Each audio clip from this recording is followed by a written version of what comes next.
My name's Henry Smith, and we're in Mount Sinai, which is in the outskirts of Guayaquil, Ecuador. And we've started a center here called A Place of Hope, Un Lugar de Esperanza. We've been here since 2010. This area is called Mount Sinai or Monte Sinai, and it's considered an invasion, an invasión. In English, they sometimes call it squatters or marginalized areas. Land traffickers steal these big plots of land, and then they fight for them, and then they'll subsell it to the poor of the poor. And this is what this is made out of here. We just felt like these areas are so ripe for the gospel, and people are open. Well, these areas, I mean, the urban slums, what's common about them is the poverty, obviously. People are extremely poor, and the lack of education is a huge issue. The only way out of poverty long-term is education. So it's the whole give them the fish or teach them to fish. We kind of feel it's both. For the immediate needs, they need help now, they need meal now, but the long-term goal would be for the kids, number one, that they could have a safe place to learn after school, with the hope that their education will get them out of poverty one day, and two, the people who do not have an education, who are adults, we could provide eventually some type of job training for them. Fatherlessness and the effects of that are everywhere.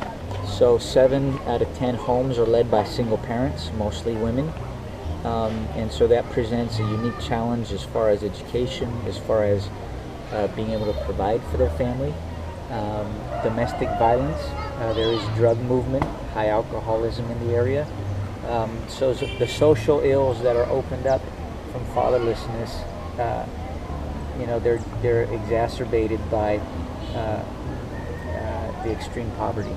So, part of the solution of that is, from a spiritual side, introduce them to Dad, introduce them to a father who's a good father through Christ. On the physical, emotional side, it's providing a safe place for them in as much as we can. There's been cases where the parents will leave them in the bamboo house to go off to work, and that's it poses an incredibly vulnerable situation for the kids physically. There's been many cases where the bamboo thing is burned down with the gas thing on the inside. But also what they're exposed to sexually. They're vulnerable in the neighborhood while the parents are gone. So part of what we'd like to see is a safe place where the kids can come, be safe, provide job training, provide a safe place where we could have volunteer doctors and dental people coming in and providing services if we had a clean and safe place for them to do that. So the holistic gospel is for the whole man. We believe that it's for the heart, for the soul, for the mind, and for the body. So in the best way we can, try to meet those needs as they present themselves, and try to be innovative and seeing how we can anticipate some of the growth and the problem and be part of the answer in the area, part of the solution. Currently, we've started a feeding program. We have that going 2 times during the week, Tuesdays and Thursdays, besides Sunday. We're feeding right now about 150 kids. Part of it is through a partnership with Compassion, but we're actually providing double than what's being provided. So we're trying to, we have situations where the kid comes, but the family is out of work or something, and they have 2 or 3 siblings, so it's kind of hard to say no to the family.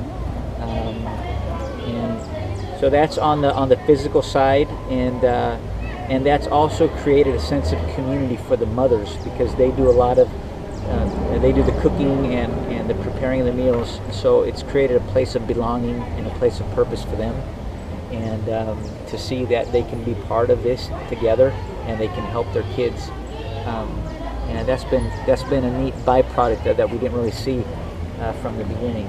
But Sunday we have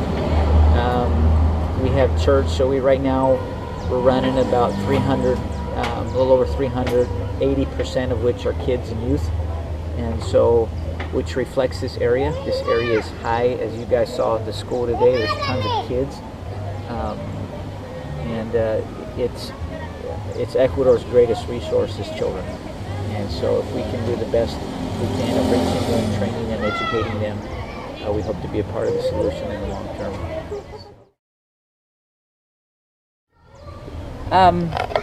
The first thing is prayer. We believe in prayer, and that it can be tiring, and so just pray for what we're doing here. The Lord would help us and give us favor in the community and provision. The second way is giving. If you're interested in giving, that's always a big help, either if it's our feeding program or towards the community center.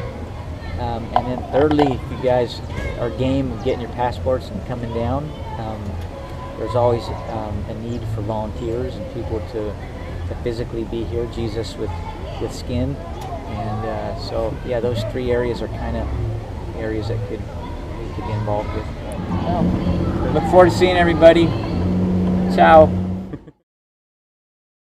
So I'm Henry Smith. We're here in Guayaquil, Ecuador, in one of the slums, Mount Sinai, and I'm Gringo Loco.